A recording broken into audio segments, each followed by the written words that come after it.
We're starting now to get reaction from Syria after Donald Trump yesterday accepted Israel's claim of sovereignty over the Golan Heights.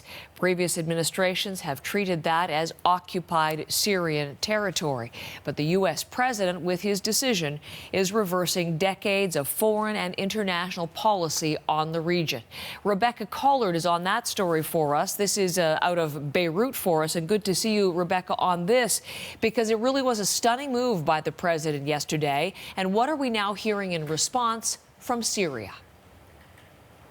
Yeah, exactly, Heather. I think this news shocked a lot of people, a lot of Syria's allies, but also the U.S.'s allies in the region. And I'll just read you a little bit from a statement we had this morning from Syria's foreign minister in response to the comments by Trump and also by his administration. The statement from the foreign ministry says that this will not change the fact that the Syrian Golan it will remain Arab and remain Syrian, and that the Syrian people are more resolved and more determined and more persistent to liberate this precious spot of Syrian soil by all means possible and bring it back to the motherland.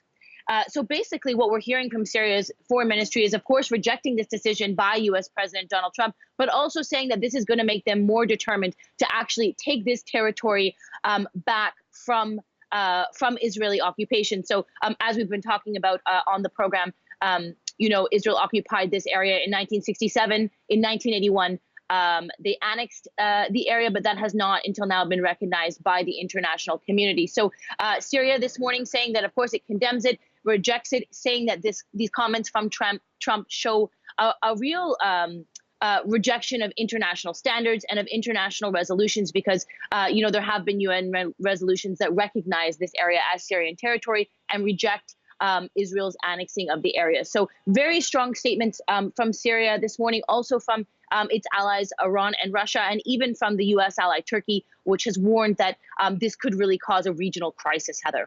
So you've given some of the historical context and some of the diplomatic and political tensions around it. But having been to the area, as I know you have been, Rebecca, since we're going to be talking about this, I'm sure, for the days to come, just explain a little bit more what it is like, the Golan Heights, and a little bit more, if you would, on why it is so important regionally.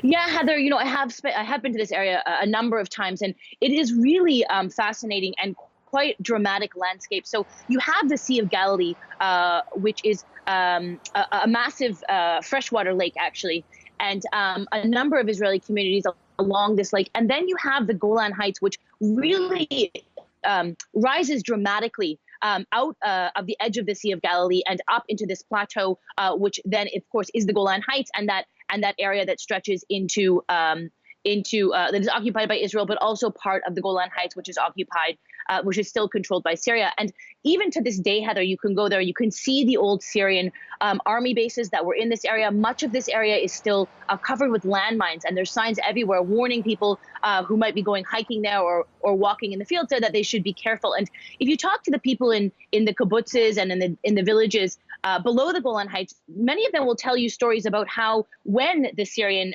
government did occupy this area, that the Syrian soldiers were actually able to shoot into the homes in these Israeli communities near the sea. Now, the point here from Syria, given its statement today, and also from the region, is that, of course, as Trump said, this is a strategically important area for Israel and for its security, but that does not mean that Israel is able to annex an area that's occupied. That is not how international law works. So I think this is why Israel is so determined to take this area, and also but this is not going to be accepted by Syria and by its allies in the region. Heather. Rebecca, thank you very much. Rebecca Collard there in Beirut as we begin our coverage there. But let's bring things back to the studio and to John Northcott, because, John, we do expect to see more reaction to Donald Trump's expressing the support for Israel throughout this day. It was really quite a diplomatic bombshell yesterday, in that it is a reversal of so many decades of foreign policy tradition. Rebecca mentioned some of the allies, some of the adversaries. Just some more of the international reaction, John. What more are you seeing? Yeah, indeed, Heather. This is an area, as Rebecca was saying, is strategically important, historically important for both sides in what has been a long-standing dispute, of course, a shooting war on several occasions.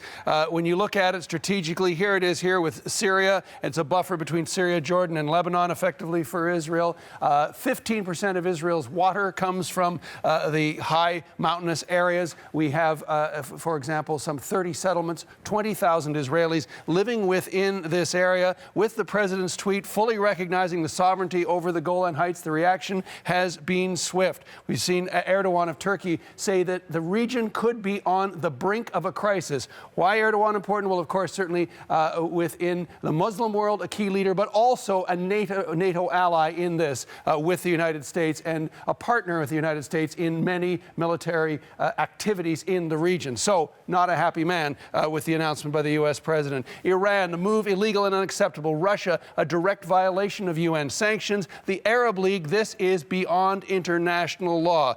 Coming quickly in terms of the reaction, having said not too long ago in reaction to the potential move like this by the United States, the UN Special Envoy for Syria saying this, the Security Council is very clear that the Golan is Syrian territory. As the rest of the world wakes up to this news, there will be plenty more reaction. Heather? So, John, a lot of people looking at this, certainly seeing it as an endorsement of Benjamin Netanyahu, who's facing a difficult election coming up early next month. Is this part of the thinking? Because many people just can't figure out why Trump would make this move now. Yeah, almost certainly. This, let's not forget that Netanyahu embattled fighting for re-election Mike Pompeo, Secretary of State, in the region before the tweet came out from the president, signaling that long-standing support of, let's not forget, not too long ago, the recognition of Jerusalem as the capital of Israel. So there it is there, the statement and the signals of solidarity between the two individuals. Also, let's not forget, key Trump advisors, John Bolton and Jared Kushner, have long advocated for moves like this and for the further emboldening of Israel